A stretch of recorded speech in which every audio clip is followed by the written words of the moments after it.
आज या ठिकाणी शिवनिश्चल सेवाभावी ट्रस्ट संचलित श्रीमती निम्बाबाई किसनराव सूर्यवंशी शिवाधार कोनशिला अनावर व मदतनीस वितरण कार्यक्रमाच्या निमित्ताने ज्यांच्या शुभ हस्ते हा गोड असा कार्यक्रम पार पडत आहे, तुमच्या आमच्या सर्वांचं दैवत आदरणीय शरदचंद्रजी पवार साहेब, या कार्यक्रमाचे अध्यक्ष आमचे नेते आदरणीय जयंतरावजी पाटील साहेब, दुधात साखर पडावा असा योगायोग आज या ठिकाणी यशवंतराव झाला. यशवंतरावांनी मला सांगितलं, मला आणि भगरे सरांना सांगितलं की कुठल्या परिस्थितीत साहेब कार्यक्रमाला आले पाहिजेत, साहेब कार्यक्रमाला आले पाहिजेत. पण साहेब तर आलेत पण ताई पण आले, हे याचा अर्थ म्हणजे किती. मी त्यांना आल्या म्हणलं तुम्हाला आज एक वेगळा कार्यक्रमाला वेगळा छान लागलेला आहे. समज ताई या कार्यक्रमाला आल्या म्हटल्यानंतर आज या ठिकाणी ताई या ठिकाणी उपस्थित आहे. ज्यांना पुरस्कार दिला असे विलासरावजी बडे, दादासाहेबजी सूर्यवंशी या ठिकाणी उपस्थित आहे. हितेंद्र आहेर प्राचार्य, जितेंद्र आहेर आमचे खासदार, या भागाचे विभागाचे खासदार, अतिशय अभ्यासू खासदार.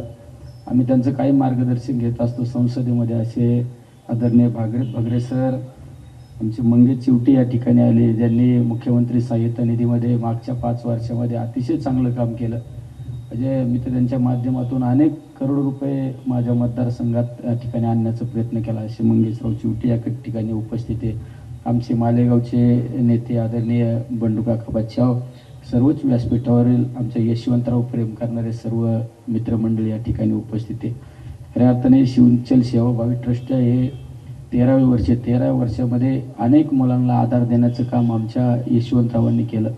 शेवट मी तर बऱ्याच वेळा सांगत असतो की आपल्याकडे काय यापेक्षा आपली दानत महत्त्वाची असते. यशवंतराव एकदम गरीब कुटुंबातला आमचा एक जीवाभावाचा सहकारी.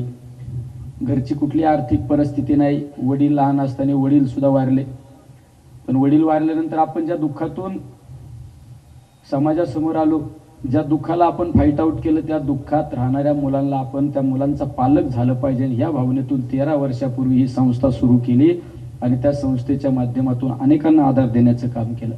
मी तर बऱ्याच वेळा सांगत असतो, तुम्ही मंदिरात तासनतास जर आपण देवपूजा केली तर तुम्हाला मंदिरातला मूर्तिरूपी देव कधीच तुम्हाला भेटणार नाही, कधी पाहायला पण मिळणार नाही. ज्यावेळेस तुम्ही माणसातला देव पाहता, माणसात देव पाहता, ज्यावेळेस माणसातल्या देवाची सेवा करता, त्यावेळेस एक दिवस मूर्तिरूपी देव सुद्धा तुमच्याशी बोलल्याशिवाय राहणार नाही. सगळ्यात महत्त्वाचं.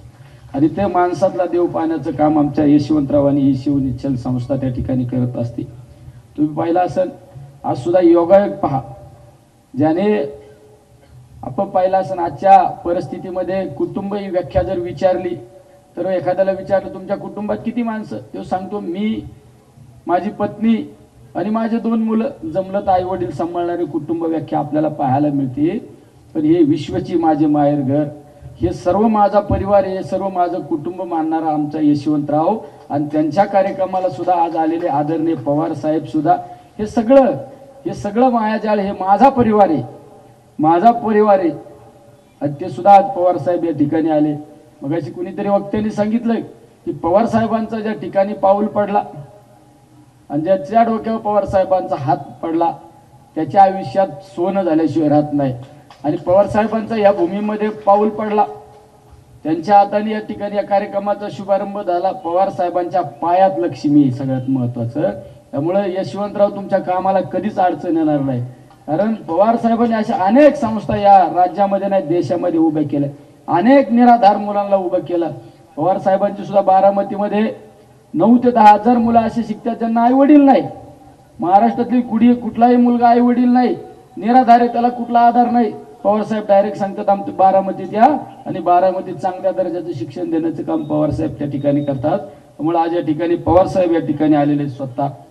त्यामुळं आज खऱ्या अर्थाने योगायोग या ठिकाणी यशवंतराव तुम्ही चांगलं काम करता. ठीक आहे, आम्ही तुमच्या पाठीशी, आम्ही भाऊ म्हणून तुमच्या पाठीशी, काही काळजी करू नका. शेवट भाऊ म्हणून आम्ही पाठीशी, पण आपल्या सगळ्यांना आपल्या मागा डोक्यावर हात आहे आदरणीय पवार साहेबांचा हात आहे. त्यामुळे 128 काय तुम्ही 1200 मुलं सुद्धा सांभाळतो, तुम्हाला काही अडचण येणार नाही. जयंतराव पाटील साहेब सुद्धा बघा ना, तिथं काय लिहिलंय, संयम, सातत्य, करेक्ट कार्यक्रम. हे जमलं तुम्हाला आज. जे बराबर निशाणा, एक गोली,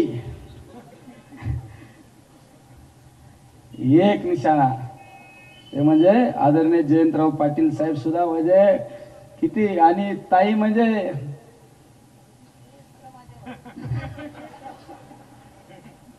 तुम्ही दिल्लीत येऊन बघा ताईंची ताकद काय आहे ना, तुम्ही दिल्लीत येऊन बघा. हे खात्रीने सांगतो, कुठलाही मंत्री असू, कुठलाही प्राईम मिनिस्टर असू, नाही तर कुणी असू, ताईंना पाहिल्यानंतर नाही खुर्ची दिली ना. त्यामुळं केंद्रातलं तर काही असू द्या, आम्ही तर साहेबांकडे जातच नाही. आम्ही लगेच ताईंच्या बोटाला धरलं का लगेच केंद्रातली कामं. त्याच्यामुळे केंद्रात काय आहे का आपल्या संस्थेचं काही?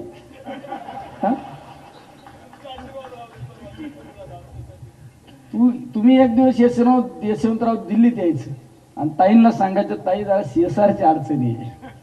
2 फोन लावले तर तुमचे काम काहीच अडचण येणार नाही. सगळ्यात महत्त्वाचं त्यामुळे अशा ताकदीचे माणसं आले तर तुम्ही ते इतके भाग्यवान आहेत ना. आणि त्याच्याबरोबर आम्हाला पण त्या नळ्याबरोबर काही गाड्याची जत्रा काय म्हणतात ना, आम्हाला पण त्या ठिकाणी येण्याचा योग आला. पण निश्चित यशवंतराव चांगलं काम करता, विनोदाचा भाग जाऊ द्या. खऱ्या अर्थाने तुम्ही भाग्यवान आहे, एवढं ताकदीचे माणसं आलेत ना. एका व्यासपीठावर साहेब जयंत पाटील साहेब आणि ताई आल्यात ना, तुम्हाला खरंच अडचण येणार नाही. तुम्हाला मागायची सुद्धा वेळ येणार नाही. या माणसांच्या पायात लक्ष्मी आहे. आम्ही अनुभवलेलं आहे. बगरे साहेबांना आम्ही दोघं उदाहरणं इथं. आम्ही काय होतो, आम्ही ग्रामपंचायत सदस्य व्हायची लायकी नव्हती आमची. काय सर होती का आपल्या दोघांची? पण नव्हती. पण आम्हाला जे आम्ही कधी आयुष्यात टीव्हीवर नाही बघितलं ते प्रत्यक्ष अनुभवायला मिळालं. ज्यावेळेस दिल्लीत गेलो, भिरी आम्ही फिरत होतो. सर आम्ही म्हणलं, सर अरे हे तर टीव्हीत दिसत होते लोक. सर म्हणले हे टीव्हीत दिसतात पण आता प्रत्यक्ष. आम्ही सुद्धा आता त्यांना अशी एकदम कट मारून जातो त्यांना.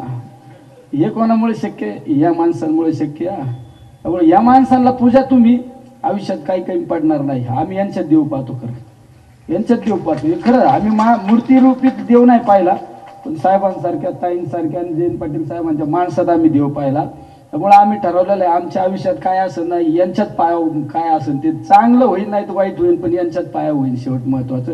त्यामुळे तुम्ही सुद्धा योग्य निर्णय स्वीकारलेला आहे. मी आता बंडू काका बच्चावांना म्हणलं, आता इकडे तिकडे काय भानगडीत नका पुढे, साहेबांच्या जवळ या. काय नाही, तुम्ही एकदा विश्वास टाका, इकडे तिकडे जाऊ नका. हे माणूस देव आहे.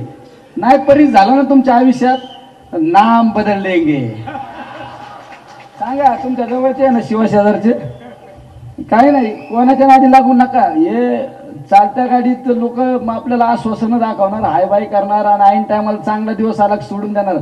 चांगला दिवस हा येऊ नाही तो वाईट दिवस येऊन हे माणसं बोटाला धरून ना पुढेच घेऊन जाणार. हे सगळ्यात महत्वाचं उदाहरण ते म्हणजे आदरणीय पवार साहेब हे त्या ठिकाणी उपस्थित आहे. यशवंतराव, ही संस्था चांगली चालवा. शेवट समाजाचं काम करा. तुम्ही माणसात देव पाहता. शेवट तुमचं हे सगळं कुटुंब आहे. आम्ही सुद्धा तुमच्या कुटुंबातल्या परिवारातले हे अतिशय चांगलं काम करता. तुम्हाला मदत करणारे जे दानशूर व्यक्तिमत्व आहे. मदत कोण करतं? दानच लागती. काही करलंय पेटावलं तर जळायचं ते म्हणतात ना, ही जायचं नाही किती वर्ष, पण दानत नसती. पण ज्याच्याकडे दानत आहे ना त्याच्याकडे असू नाही तर स्वतः आमच्या खिशात सुद्धा 10 रुपये असते तरी आम्ही एखाद्याला देऊन टाकीतो. दानत आहे ना. आम्ही जर कुठं मुंबई पुण्याला निघलो 5,000 रुपये खिशात असेल, डिझेल टाकायला, एखादा म्हणा माझ्या पोरातले आजारी, खिशात हात घालून देऊन टाकील. जाणं हो नाही तर डिझेल पंपावर सांगता येईल उधार टाकबो तेवढं, पण त्याचं काम झालं पाहिजे. ही भावना महत्वाची असेल. ती भावना आमच्या यशवंतरावमध्ये आम्हाला पाहायला मिळाली. म्हणून आम्ही साहेब तर इतके थकलेले आहेत खरं म्हणजे. काल दिवसभर शिबिरात दिवसभर स्टँड वाय साहेब बसून राहिले. आज सुद्धा स्वतः साहेब आंदोलनात चालले त्या शेतकऱ्यांसाठी. शेतकऱ्यांचा मगाशी तुम्ही उदाहरण इतकं भारी दिलं. तुकोबांनी कर्जमाफी केली, छत्रपती शिवरायांनी कर्जमाफी केली, त्यानंतर कर्जमाफी केली. तर ते म्हणजे आमच्या आदरणीय साहेबांनी कर्जमाफी केली. 72,000 कोटी रुपयाची कर्जमाफी केली. आम्ही एवढे जवळ असून आमच्या देवाचं आम्हाला माहीत नव्हतं.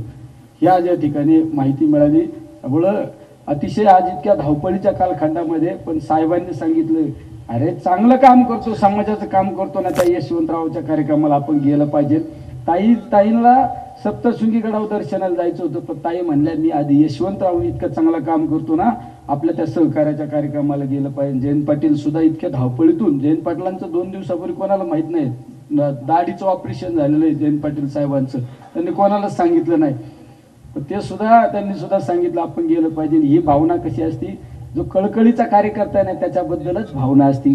नेते काही एवढे असे नसते, त्यांना कळतं कार्यकर्ता कसा आहे काय आहे. 19-20 करणारे कार्यकर्ते कळतात. त्यामुळे प्रामाणिक कार्यकर्त्याच्या कार्यक्रमाला गेलं पाहिजे. या भावनेतून या ठिकाणी सगळे उपस्थित आहेत. सर्वांना मी आमच्या यशवंतरावांच्या वतीने धन्यवाद देतो. थांबतो. रामकृष्ण हरी. एबीपी माझा, उघडा डोळे बघा नीट.